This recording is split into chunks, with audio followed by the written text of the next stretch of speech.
Welcome to Banyan Books, Branches of Wisdom, celebrating the joy of bright ideas and heartful lifelong learning. Branches of Wisdom is a series of intimate conversations with the world's most influential authors and visionaries.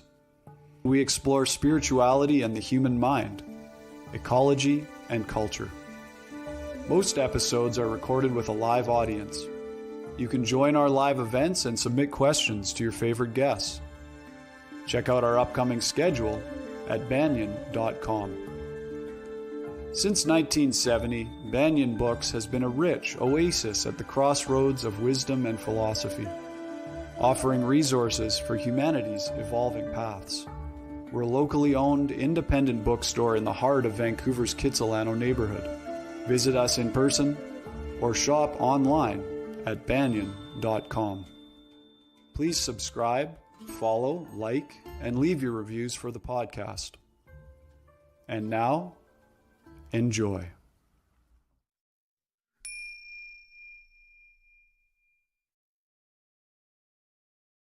Hello, everybody, and welcome to Branches of Wisdom, the Banyan Books podcast and event series. I'm your host, Ross McKeechee.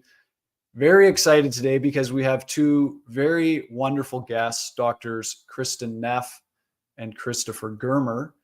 And before we get to their formal intro, Banyan Books would like to acknowledge that although we have people joining from all over the world for these live streaming events, the physical location of Banyan Books and Sound is on the traditional and unceded territories of the Coast Salish peoples, including the Musqueam, Squamish, and Tsleil-Waututh Nation.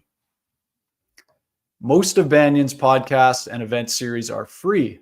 We welcome your donations to keep these programs accessible for all. Just go ahead and click on the PayPal link in the show description below. Also letting our live audience know that towards the end of our conversation this evening, we will take your questions. So go ahead and type those in to the comments field on YouTube, and we will get to as many of them as we can. Our guests today. Kristin Neff, PhD, is Associate Professor of Educational Psychology at the University of Texas at Austin and a pioneer in the field of self-compassion research. She has been recognized as one of the most influential researchers in psychology worldwide. Dr. Neff is the author of Self-Compassion and Fierce Self-Compassion. Her website is self-compassion.org. Christopher Germer, PhD, is a clinical psychologist and lecturer on psychiatry at Harvard Medical School.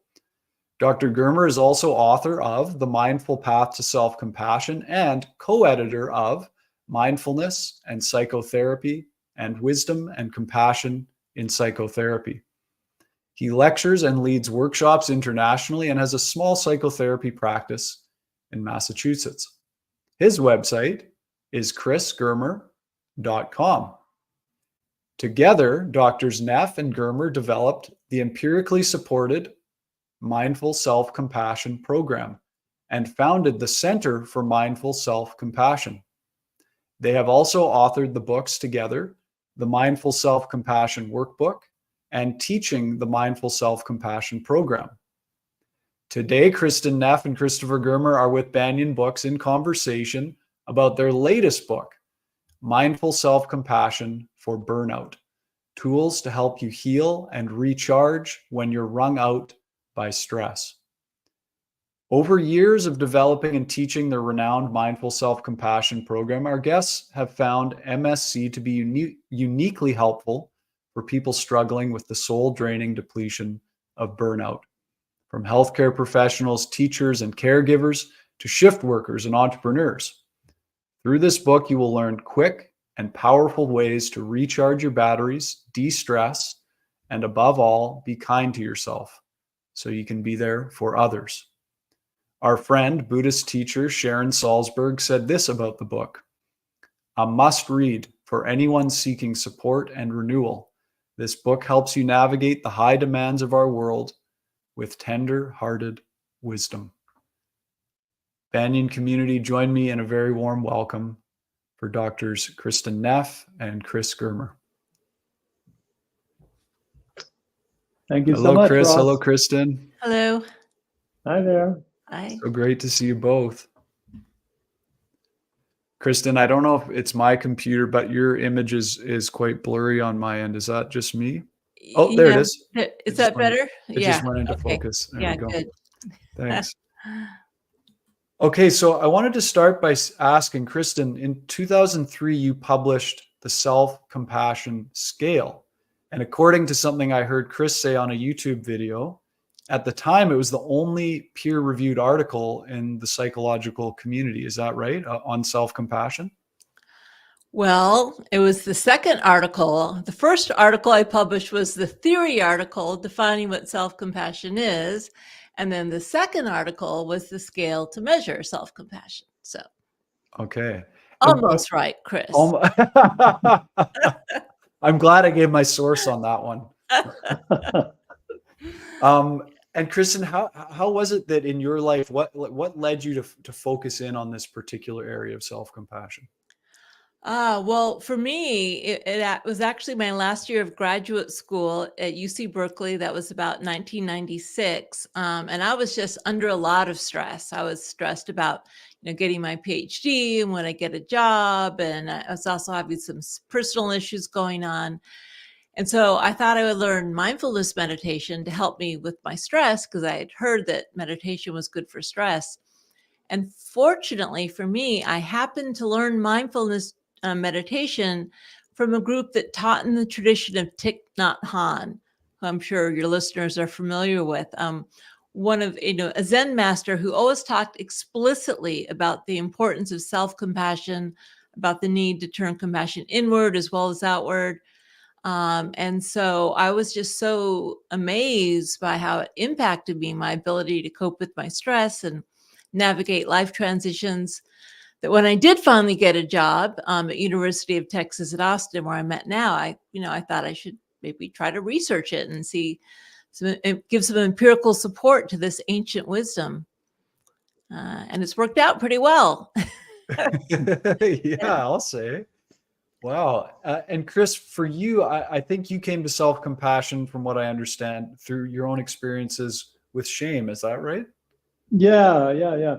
So I had been practicing mindfulness meditation for about 20 years. And through that whole time, I also suffered from public speaking anxiety. And I was also technically an expert in anxiety disorders, but nothing I knew was helpful until Sharon Salzberg, of all people, at a retreat said, and I paraphrase, why don't you just sit on your cushion, Chris, and just love yourself, rather than like trying to finesse anxiety and so forth. And, the clouds cleared. And then I practiced loving kindness meditation specifically for myself for about 4 months until there was a big conference at Harvard Medical School. And when I got up to speak, I had the usual terror, but there was a new voice in my head that I'd been practicing, every day for 4 months. And that new voice was a very loving and compassionate voice. And it just washed out the fear, but mostly it taught me that the reason I hadn't been able to manage the anxiety was because of, as you said, Ross, there was an underlying shame problem. Actually, I was suffering from a shame disorder, which I couldn't see until I started practicing self-compassion. So that was in 2006. And then Kristin and I met in 2008. And in 2010, we started teaching the Mindful Self-Compassion program. The rest is history. Wow, wonderful. And since then, Kristin, you around 2003 or maybe a bit before that, 2006 for you, Chris, and then 2010 you start working together. How have you seen things blossom and change in psychology? I think there's thousands of peer-reviewed articles probably on this at this point, eh? Oh, yeah. So, well, when, I first started publishing, it wasn't even really in the psychological literature.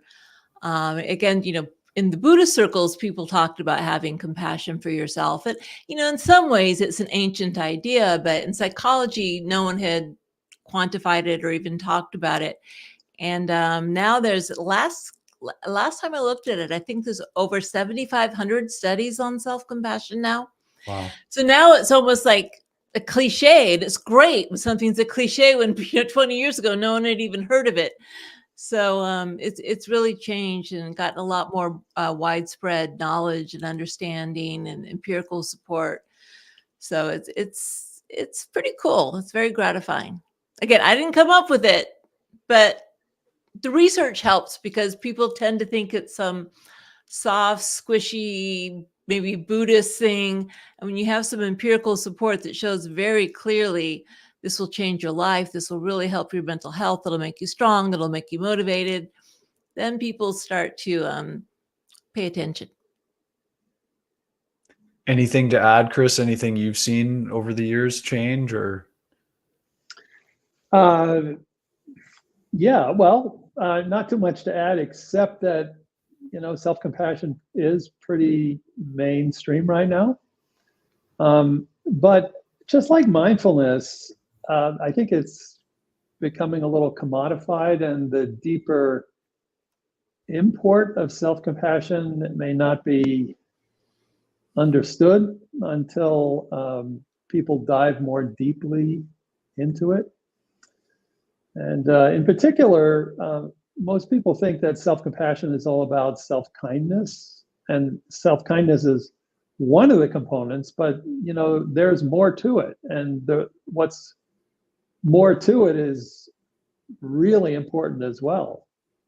And that brings us to the three components of self-compassion that Kristin developed back in 2003. Maybe you can say a little bit about that, Kristin. Yeah. So, it's not an accident, obviously, that I learned about self-compassion when first learning about Buddhism, and particularly in the tradition of Thich Nhat Hanh. So I knew it was more than just being nice to yourself or being, even being warm with yourself. First of all, mindfulness is at the foundation of self-compassion.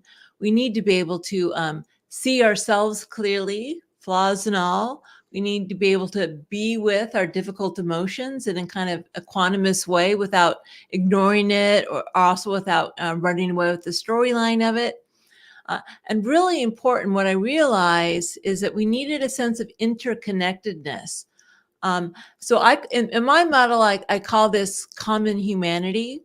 But if you want the inside scoop, I really wanted to call it interbeing, which was the term Thich Nhat Hanh used. Because one thing about compassion is you understand it's not just me, it's not all my fault. There's even not a clear self here. Our experience and our actions is part of this larger web of interconnected causes and conditions. And compassion is partly recognizing that larger interconnected web of causes and conditions. So when we look at ourselves or when we look at others, part of compassion means seeing this bigger, the size of the cloth, the bigger whole. So in some ways, it's really can be seen even as a spiritual practice, self-compassion, when we're present with ourselves and our pain, when we're kind, when our heart's open, and when we feel connected to the larger whole. That's in my model anyway. And again, I didn't come up with it. That's my kind of way of codifying what I learned about in my Buddhist practice, what self-compassion is. Right. Okay. So there's these three components: mindfulness, the common humanity or interbeing, as you said, and self-kindness is the third. What would it look like? Can you give an example of how I might put that into practice? Let's say I get a bad review at work from my boss and I'm beating myself up. How would I take those three components in a gist and kind of apply them? Kristin, maybe I'll get you to. Since I just spoke, why don't you take this one, Chris? Sure. One practice in the Mindful Self-Compassion program, probably the most popular practice, is called the self-compassion break. And it basically gives people a direct experience of each of those three components. So if somebody is, feeling stress or, is suffering or failed or feels inadequate, they can actually activate each of the three components. So the first one would be mindfulness. And that would be primarily being able to recognize actually that that we're suffering while we're suffering.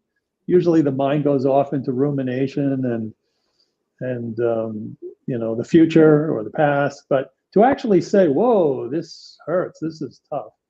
And to be able to, for example, be able to identify emotions that might be in the body, maybe even to identify where in the body a particular emotion is felt. So all of this is mindfulness. It brings us into the present and, in a sense, out of rumination. And then the next step, when we've actually claimed that this is hard, then the next step, common humanity, happens more easily, because the heart is already open a bit, is already a little bit beyond our individual selves. And then we can say in a way that is meaningful, that remind ourselves that suffering is a part of living, that other people in a similar situation as we're in are likely to feel, at least some people are likely to feel as we do. And in other words, to connect with a larger whole. This is part 2, as Kristin was describing.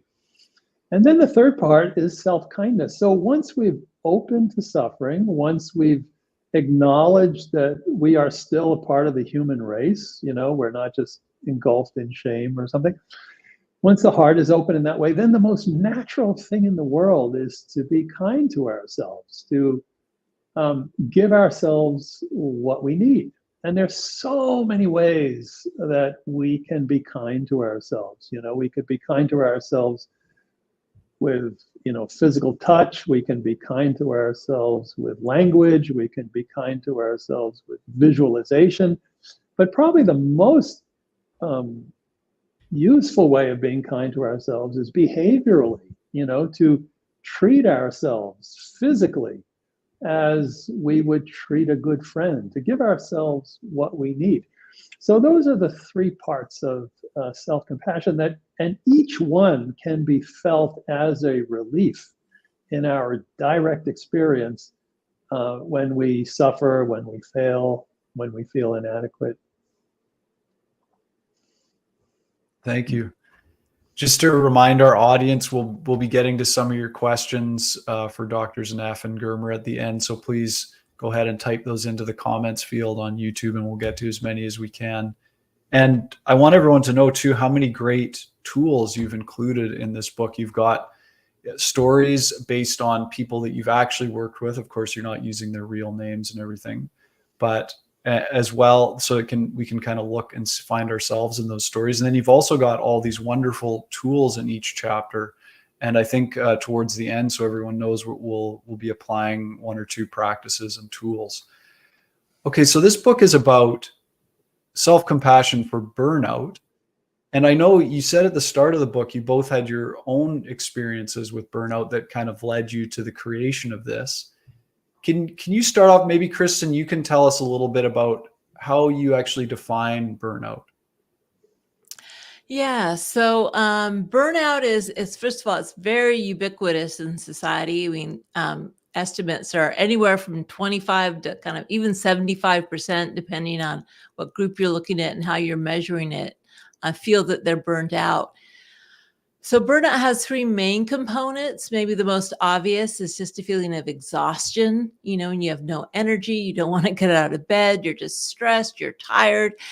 And usually, maybe just to back up a little bit, burnout is a response to stress when there's acute stress in our life and we just can't really, it overwhelms us and we become burned out.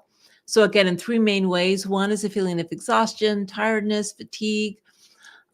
One is called depersonalization, which is just a fancy term for saying you don't care as much anymore. You kind of feel numb. You feel you don't care as much maybe about your work or the people you work for. You don't care as much about yourself. You kind of go a little numb, again, as a response to all this chronic stress. And the third component is a feeling of incompetence. Because what happens, we feel numb, we feel exhausted, and then we often blame ourselves and we think there's something wrong with me. I just can't cut it. I can't hack it. And so we feel incompetent. We don't feel good at our jobs anymore. And then so taken together, it kind of creates this syndrome of burnout, which can be really debilitating. It can cause people to leave their jobs, cause people to, have to take time out of their jobs. It's just a real problem. And again, Chris and I, we both were teetering on the edge of burnout ourselves, partly through the pandemic. And this is when we really saw, well, wow, our self-compassion practice helps us so much. And that's partly why we had the idea to write the book for Burnout. Chris, in the intro, you start by talking about what self-compassion for burnout is not. And then you go on to tell us a bit more how self-compassion helps us with burnout.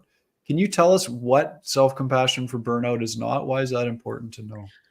Well, it's so important because a lot of people are confused about what self-compassion is and what it means. And these confusions actually serve as stumbling blocks. They prevent people from using this very powerful way of relating to themselves. So one stumbling block is that it's selfish, right? That we should be focused on others, not ourselves. And especially people in the caregiving professions, maybe healthcare professionals or therapists, social workers. They're usually very caring people, and they're taught that they're supposed to put other people first. Unfortunately, they don't realize that, or a lot of people don't realize that if you just give and give and give, and all your giving goes one way, externally, and that compassion isn't also directed inward, you're going to burn out. You're going to lose, you're not going to have the resources to care for others. And so self-compassion isn't selfish, because by including yourself in the circle of compassion, it's what allows you to stay in the game so that you can continue to care for others. So that's a big one. So it's not selfish. Probably the number one block to self-compassion is the belief that somehow it's going to undermine your motivation. People think self-compassion, because we say, I'm okay, even if I fail or make a mistake, it doesn't mean that I'm a bad person just because I've stumbled. They think that means that you'll let your standards down, that you're going to quit trying. The research shows it's actually just the opposite. Self-compassion improves motivation. So when we take the self-worth out of the picture, in other words, whether I succeed or fail, it has nothing to do with my worth as a person. It's just really about, okay, the task at hand. Then what happens is when we do make mistakes or we do fail, we're actually able to learn from our mistakes, right? It creates a growth orientation. Okay, so I got that wrong, or that didn't work out so well.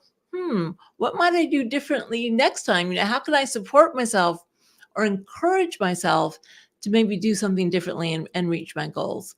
So it's definitely not self-indulgence. It's not complacency. It's not selfishness. Chris, maybe I'll ask you about this one. In chapter 2, you lay out there's many, many benefits of self-compassion, according to the latest research. I'm curious, maybe you can tell our audience a bit about what some of the key benefits are as it relates to burnout in particular. Yeah, sure. So there's lots of research on it, on self-compassion for burnout, and it's pretty clear that self-compassion is an antidote to burnout. So the research shows that people who are either naturally self-compassionate or who learn to become more self-compassionate, they tend to be less exhausted and depleted by their work, less stressed and overwhelmed by work, less depressed, hopeless, and cynical, more able to, this is what Kristin was referring to, maintain a better work-life balance. and also able to draw boundaries more readily at work. In other words, when somebody is at their wit's end, to not say yes, but to say no, I can't do that. And also, the research shows people who are self-compassionate, they feel more connected to others, because usually when we're burnt out, we feel very much alone. They're more able to cope with work challenges, much like Kristin was describing with motivation. In other words, failure isn't the worst thing in the world. It's something we learn from. And they tend to feel more competent and effective at work, and they have work satisfaction, more likely to be satisfied with their work. So the list really goes on and on and on. But it's safe to say self-compassion is an antidote to burnout because it corrects the work-life balance. In other words, when we begin to give ourselves what we need, then burnout is less likely to occur. This is actually what Kristin and I did during the pandemic. When we realized, hey, we're getting burned out, maybe something that we know about self-compassion can be applied in each of our individual lives. And it actually prevented burnout and led to this book. So all's well that ends well. That's great. Chapter 5, you talk about the threat defense system and the care system, and there's a really nice quote I thought that kind of sums it up, which leads me to a question. So the quote was, "The threat defense system evolved to protect us, and the care system to protect others. That's why we instinctually criticize ourselves, but are compassionate to others." Kristin, can you tell us a little bit about the threat defense system and then maybe the care system, or you can feel free to pass it to Chris for the care system? No, yeah. So, it's actually, it's maybe sad to say, but good. And if you're beating yourself up for beating yourself up, it actually seems to be natural evolutionarily. So when we feel threatened in some way, and of course, when we fail or we make a mistake or we're really stressed or in challenging times, we feel threatened. And so the threat defense system kicks in. And this is the fight, flight, or freeze response. But of course, the problem is inward because, we can't cope or we're incompetent. So we criticize ourselves, we fight ourselves, thinking somehow it'll make us, get in shape or get in line and survive and be safe.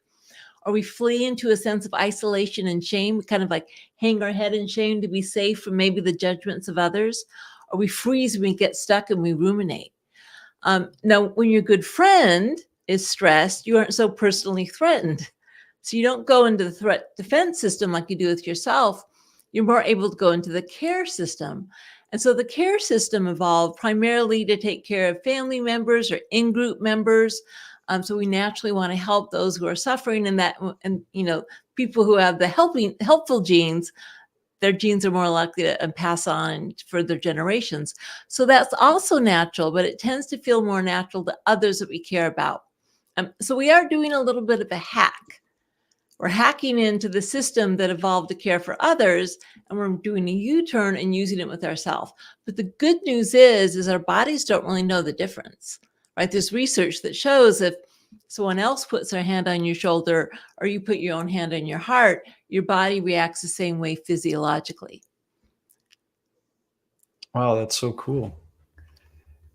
And you give a really great tool at the end of that chapter using physical touch. I wonder, Kristin, if now might be a good time for you to take us through that little practice. Yes. Well, this is the good news because it's inbuilt into our system. I mean, think about it. Infants, well before they have language, they can understand touch as a signal of care. They interpret the parents' supportive and caring touch as a signal that I'm safe, everything's okay. So we can also use touch with ourselves in a similar way. And what it does is it changes our physiology. For instance, reduces cortisol levels, increases heart rate variability. It activates the parasympathetic nervous system. So I'm going to take you through some types of touch, but just so you know, it's not touchy-feely. We're going to be touching ourselves, but there's scientific reasons why through physiology, it actually helps us feel calm and more supported. So let's just try out a few different types of touch and see how they work. Everyone's different. One type of touch you may try is putting both hands over the center of your chest, over your heart center. This is kind of a classic self-compassion gesture. You might even close your eyes and just feel the warmth of your hands on the center of your chest. All right, and kind of use the right pressure that feels supportive, not too hard, but not too soft either.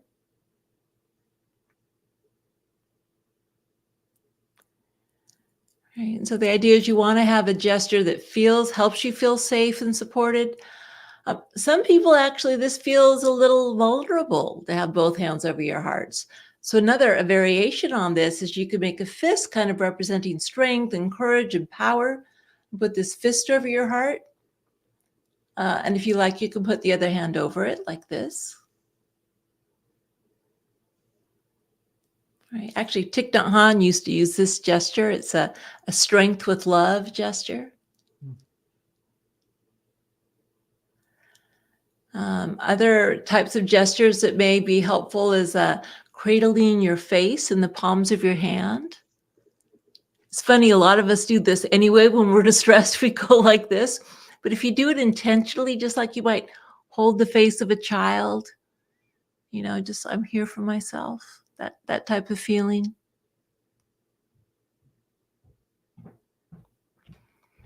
Right, you can try holding yourself, almost like a self hug, wrapping your arms around your shoulders.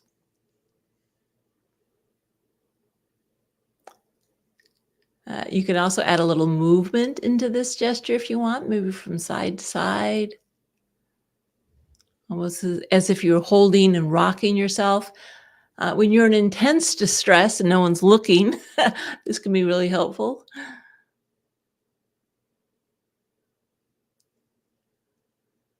You can also do a more subtle gesture, maybe just rubbing your hands or holding your hands.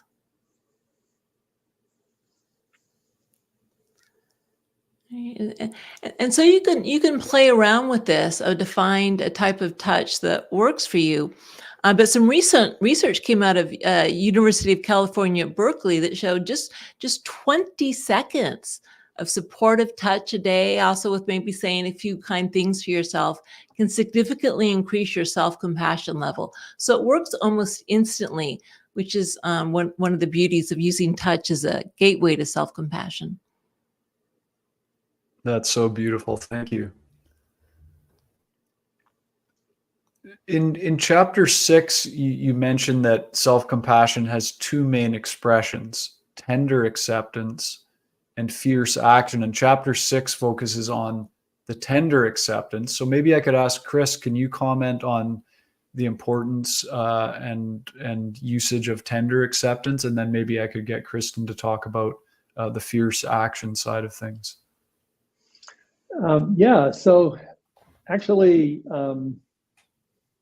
this book integrates the tender and the fierce side, especially the fierce side, into self-compassion more than most other published mindful self-compassion practical books. But Kristin wrote a beautiful book on fierce self-compassion, which people should read if they're interested in getting even more deeply into it. But the distinction is that first of all, most people, when they think about self-compassion, they think about tenderness. They think about being with. They think about kind of the yin side of compassion, which is often about physically comforting ourselves, emotionally soothing ourselves, validating ourselves. So that's a tender side. But there's also a fierce side or a tough side, more of a yang side, action in the world side. And that's more about protection, like I was saying before, like saying no when we need to, drawing a boundary, providing for ourselves, even our deepest needs, like, living a life in accordance with our core values, and motivating ourselves, as Kristin was saying. Sometimes the best thing we can do for ourselves is is tough, is difficult, so how do we do that? Self-compassion is not complacent. It can be quite fierce. So what does it take to motivate ourselves to do difficult things? So self-compassion really helps on both sides. And what we found, particularly with burnout, is that we need both. In other words, we really need to be able to acknowledge and not just, deny our experience. We need to acknowledge when things are not going well for us at work, rather than just trying to push through, and basically make things worse.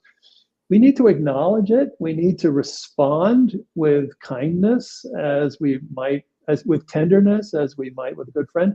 But once we have that self-awareness and a kind of a conviction that things are not well, then we can't stop there. We actually need to bring that into our lives. We need to take action, and that's where this fierce side comes in. And there are 3 practices in the book that help people to actually convert their tender awareness into committed action. And maybe Kristin can say a little more about that. Yeah. So again, if we think of tenderness as acceptance, it tends to be more acceptance of ourselves, or maybe acceptance of our difficult emotions, the fact that things are difficult.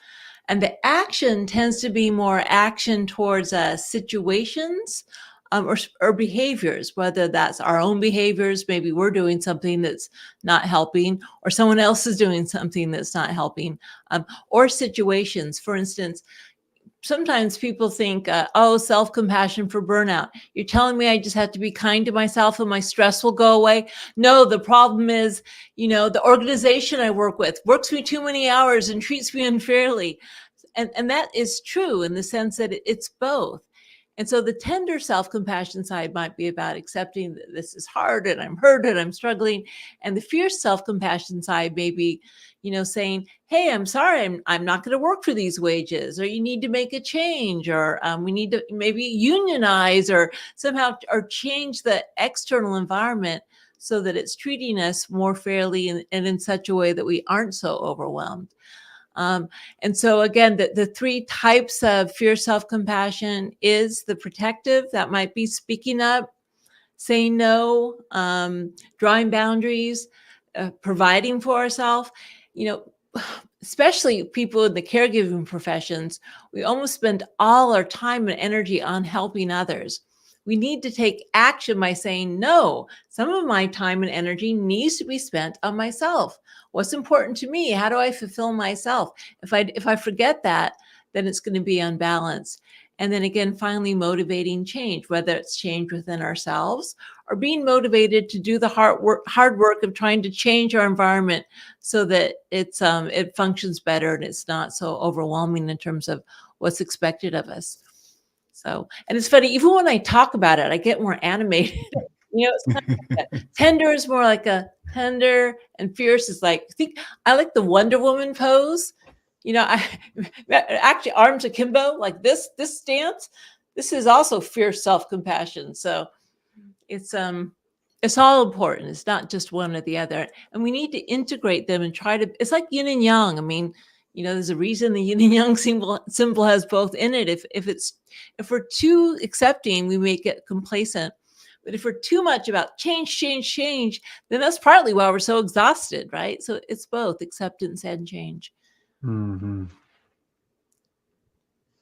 One of the things I liked is that you address this issue you call backdraft. And in chapter 7, you write that when we practice self-compassion, sometimes we feel good, sometimes we feel bad, and sometimes we feel nothing at all. All these reactions are completely normal and part of healing. It's nice to know those are all normal responses. Chris, can you explain this concept of backdraft and how we can work with it? Yeah, so it's really good you bring that up, because when people practice self-compassion, they do it because they want to feel better, and sometimes it stirs up old wounds, and then they don't feel better, then they think something's wrong. So there's a saying that love reveals everything unlike itself. And that's no fooling, because when the door of our hearts opens and the love goes in, the pain starts to come out. It's almost like we know there's a chance, a possibility of healing. And when we meet old wounds with understanding and compassion, we can actually heal those old wounds. So we like to say that actually backdraft is the underlying mechanism by which self-compassion heals. We say it's not therapy because we're not focused on healing wounds, but it's therapeutic because we're focused on resource building the resource of compassion. But the resource of compassion opens old wounds, and when we meet the wounds with understanding and kindness, then they also heal. So it's really important to know that when we practice self-compassion, that self-compassion is powerful medicine.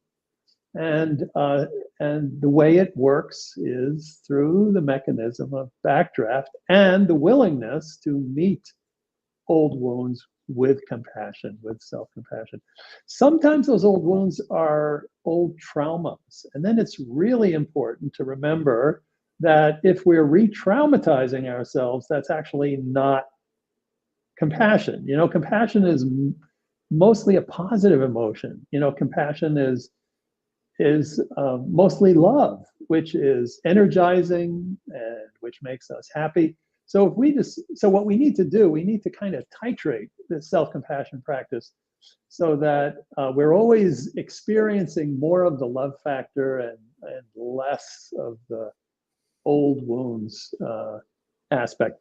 Toward that end, behavioral self-compassion is really good, which means that when difficult emotions come up, that we treat ourselves behaviorally, like have a cup of tea or take a warm bath or get some exercise or talk to friends or like write in a journal. And that actually tends not to increase more backdraft. That tends to heal backdraft. So it's really an art to work with self-compassion, and the mechanism of healing is actually backdraft. That's great. And we're going to get to some audience questions in a few minutes, so everyone keep them coming. I see there's lots rolling in already. But Chris, you were going to also give us another tool to do with using words for self-compassion. Is that right? Yeah, sure. So Kristin mentioned this study at UC Berkeley where 20 seconds per day for 1 month actually increased well-being and increased self-compassion and decreased stress. But those 20 seconds included physical touch, soothing touch, plus kind language. And so a very simple way of bringing the power of self-compassion through language into our lives when we're struggling is to ask ourselves the question, what would I really love to hear right now from someone? So maybe someone would have said, would say, you've got this, or I believe in you, I trust you, I love you, I'm here for you. What words would we most like to hear at a time of stress? What words would actually allow our hearts to settle? So we can ask ourselves that question. What do I need to hear? What would I really like to hear right now? And then have the courage to close our eyes and just allow those words to roll through our minds, to roll through our hearts, to actually land someplace inside of us, not to be embarrassed about this.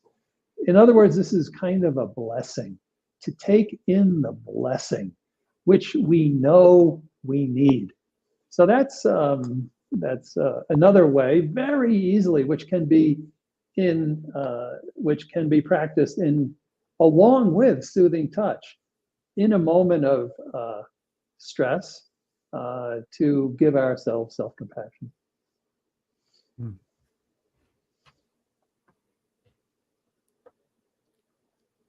Now we've got some really nice questions coming in here from the live audience. Are you guys ready to take a few of those? Love it. Sure. Okay, great. The first one is from Ingrid. And just Jacob, I'm not sure if you know, but I'm not on screen right now. I'll just get you to bring me back up. Ingrid said, after multiple burnouts at work over the years, I'd describe my current state as quote unquote burnout from life. And I can't even work anymore due to chronic fatigue. What are some simple ways to start healing?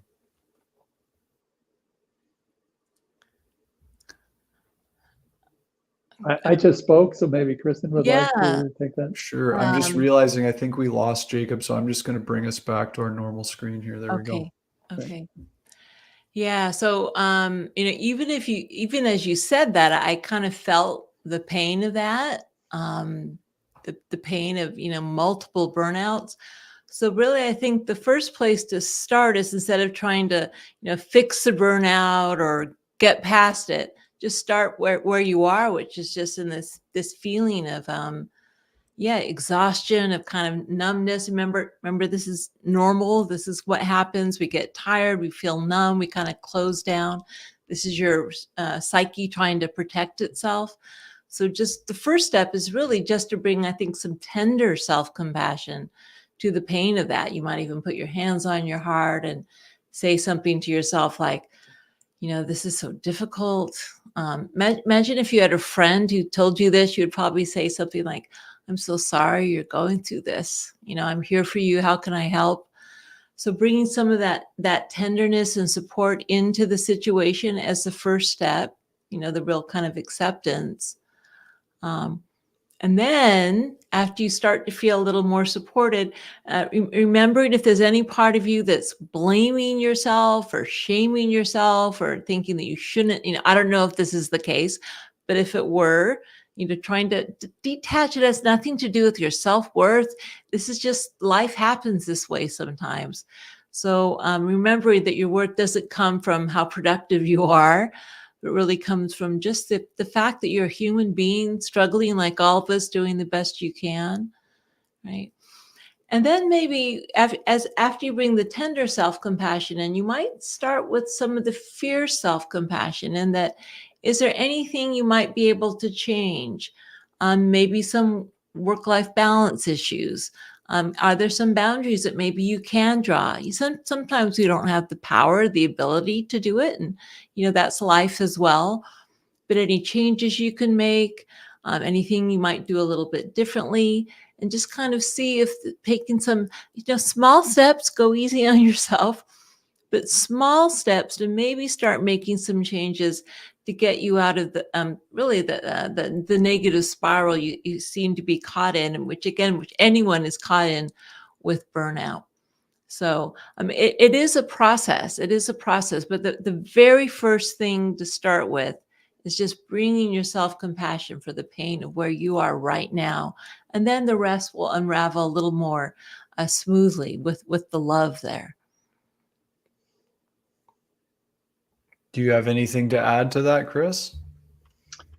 Oh, I really like what Kristin said, particularly starting with a kind recognition. But this person was also mentioning chronic fatigue, which is a chronic illness.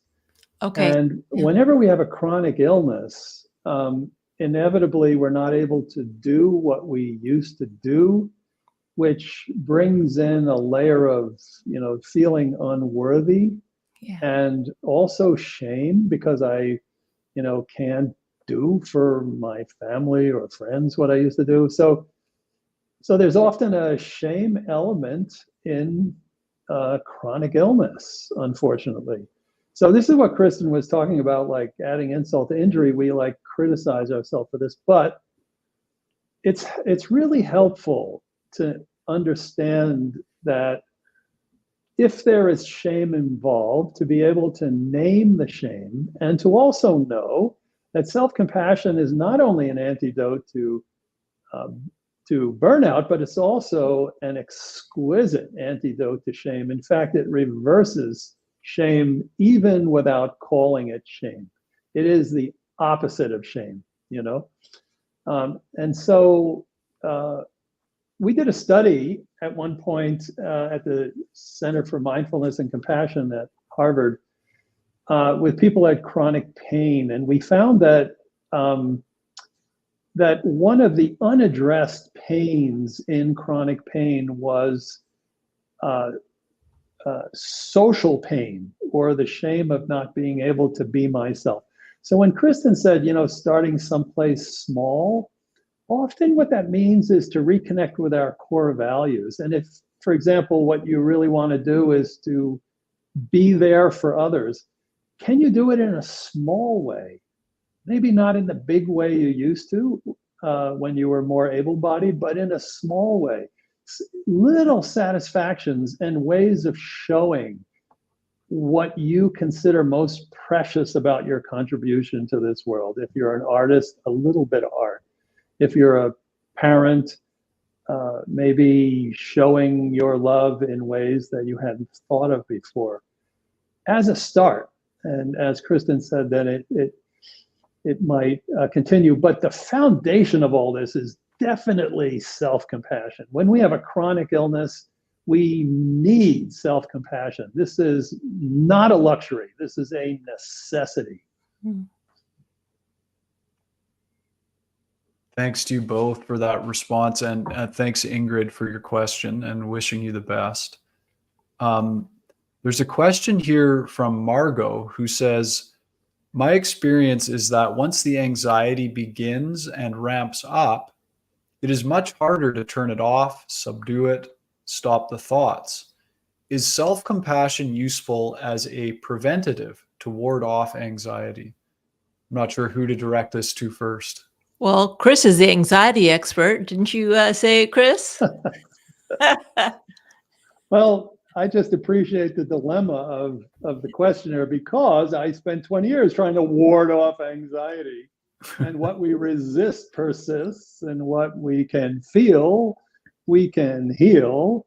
And so ultimately what self-compassion is not a kind of a more refined way of going to battle with a state of mind or a body condition that we don't like.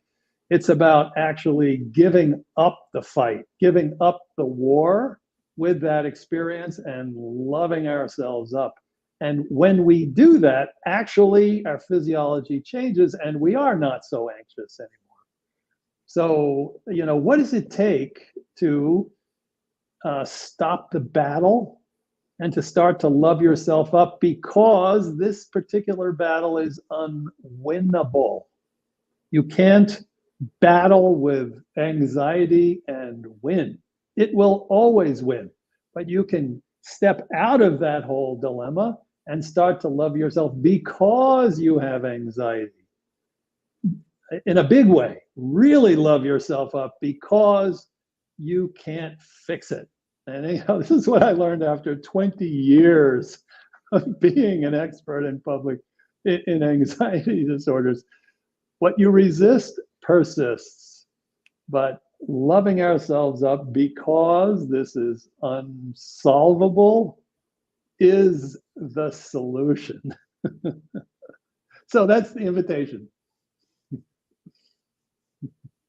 That's great. Thanks. And thanks for the question, Margot. There's one here from, I hope I'm getting the pronunciation right, Ashtare, that says, for the least privileged in society, the poor, those with mental health challenges, those that have suffered homophobic, sexist, or class and race violence, would it be difficult to be self-compassionate? Maybe I'll direct this one to you, Kristin.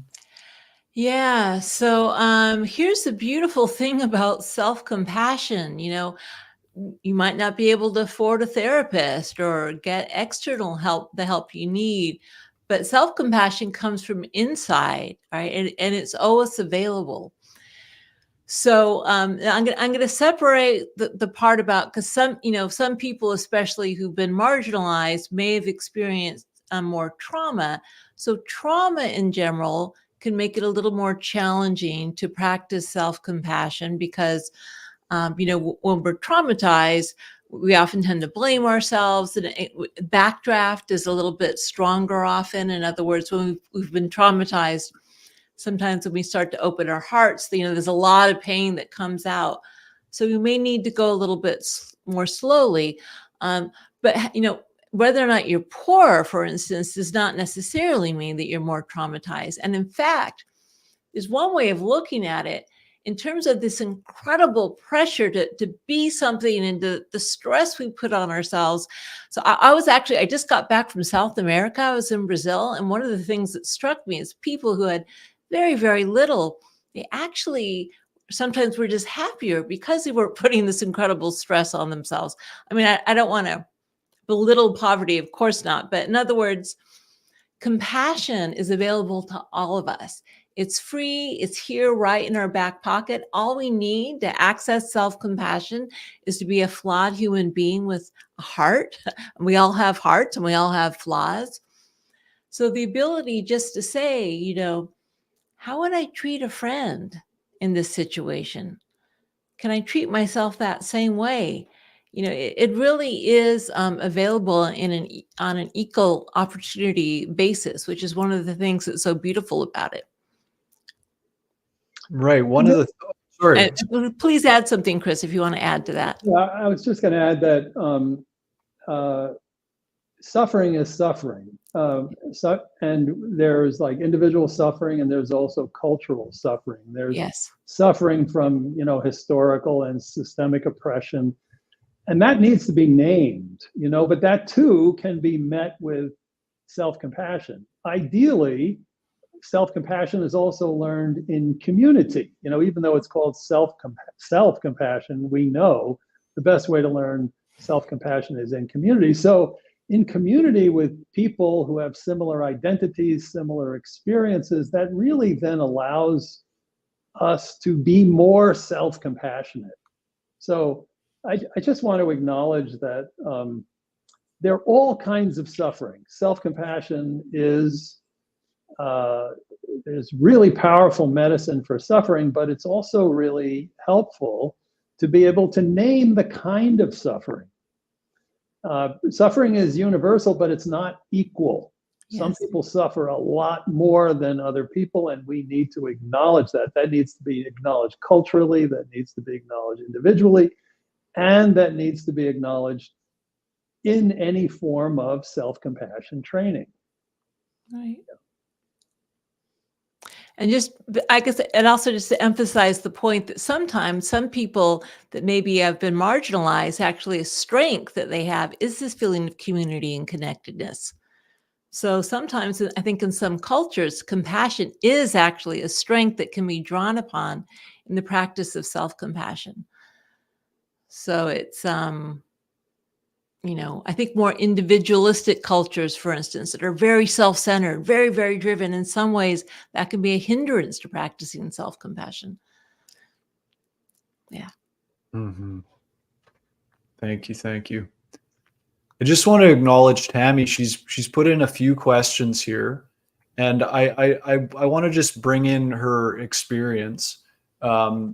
She's saying, I have done a lot of thinking, being mindful and trying to change outside things, but just so exhausted and overwhelmed and dealing with isolation and no support. Yet I am always there for others. And I saw that Aaron just told Tammy, hi, Tammy, you're not alone in feeling exhausted and isolated. Me too, sending strength your way. Yeah. So Tammy, just acknowledging your experience. And if Kristin or Chris have any comments on that. Yeah, well, that's the kind of beautiful thing about self-compassion is we think we're alone. We think it's just us. We kind of imagine that everyone else is living this normal, problem-free life. But when we recognize our common humanity, we realize that even the feeling of being alone is shared.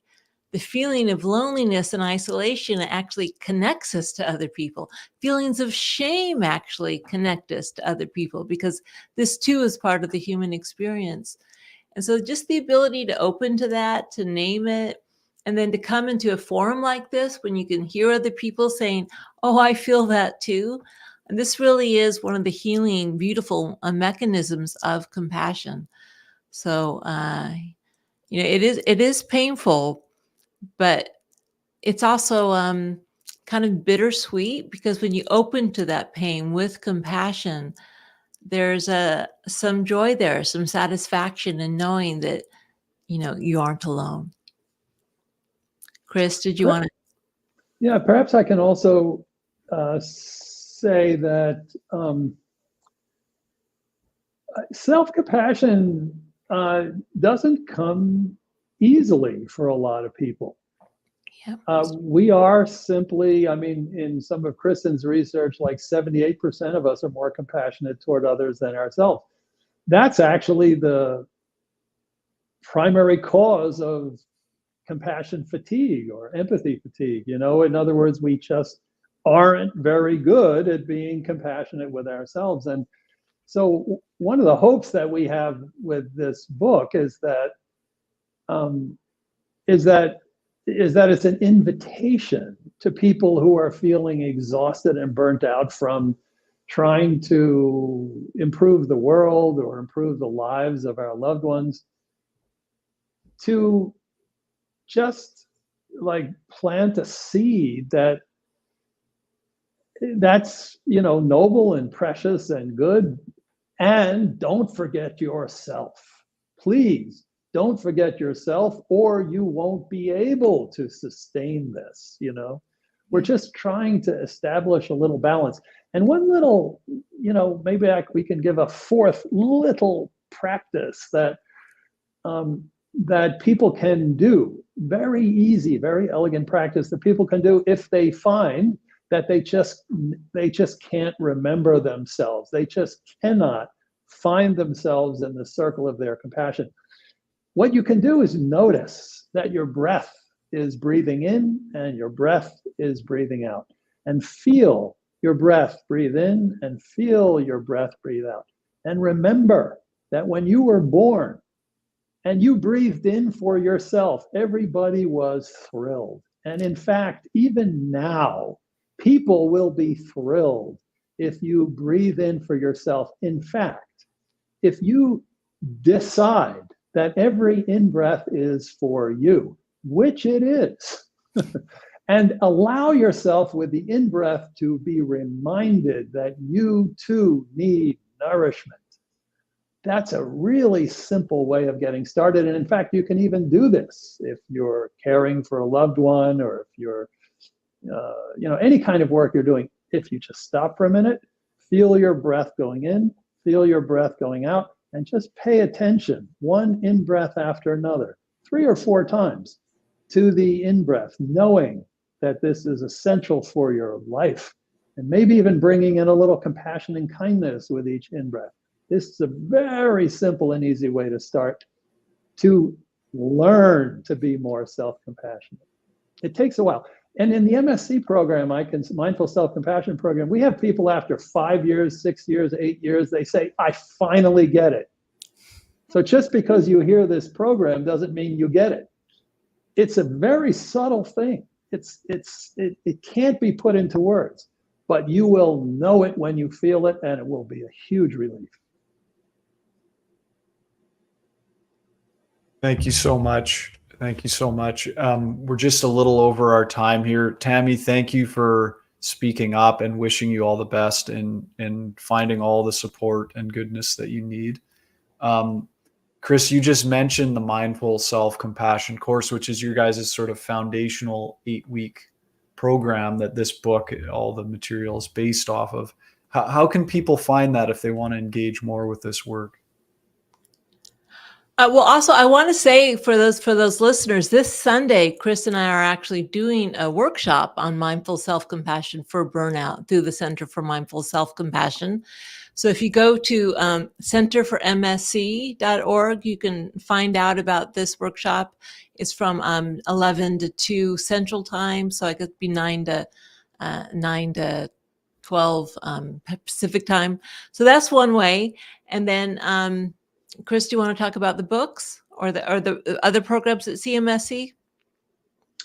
Yeah, so Kristin and I created an organization, the Center for Mindful Self-Compassion, that in order to basically provide the resource of self-compassion. Do you have a little book there, Kristin? Well, this is our book that came out. Yeah, we'll get Jacob to bring it up. There it is. Yeah. But But there's a workbook Yeah. called the Mindful Self-Compassion Workbook. There's a professional book called Teaching the Mindful Self-Compassion Program, both of which Ross mentioned. But there is an 8-week training, a total of 24 hours, and there are 3,700 teachers around the world teaching this. And that's the full training, and then there are shorter trainings. So there's just so much out there. And frankly, if you go to Kristin's website or you go to the centerformsc.org website or mine, you can find a lot of resources. So there's a ton out there, but the best, as we said before, is to learn self-compassion in community. So please, if you have that opportunity, please do it. And the Center for MSC also has free 4 times a day, what they call circles of practice. You can get online and learn self-compassion with other people from around the world in every time zone. So there's a lot out there. As all we need is a little intention to include yourself in the circle of compassion, and it can be done. Kristin and Chris, it has been a real privilege to speak with you. Thanks so much for taking the time to come and talk to our Banyan community. We've been speaking with Doctors Kristin Neff and Chris Germer about their latest book, Mindful Self-Compassion for Burnout: Tools to Help You Heal and Recharge When You're Wrung Out by Stress. Of course, you can get it at banyan.com, or you can come in person, corner of 4th and Dunbar in Vancouver's Kitsilano. Thank you so much. Thank you. Thanks for having us. Yeah. Thank you, Ross. It's just a delight speaking with you and your community. Thank you.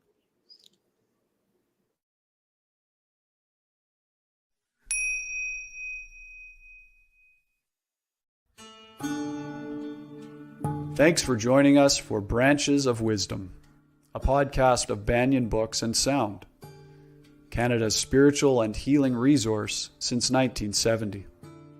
Our podcast producer is Jacob Steele. The show is edited by Abdo Habani. Watch all our conversations on YouTube by searching for Banyan Books, or listen on your favorite podcast platform. Please subscribe, follow, like, and leave your reviews and comments. We love to hear from you. For all our live events, books, and more, visit us at banyan.com.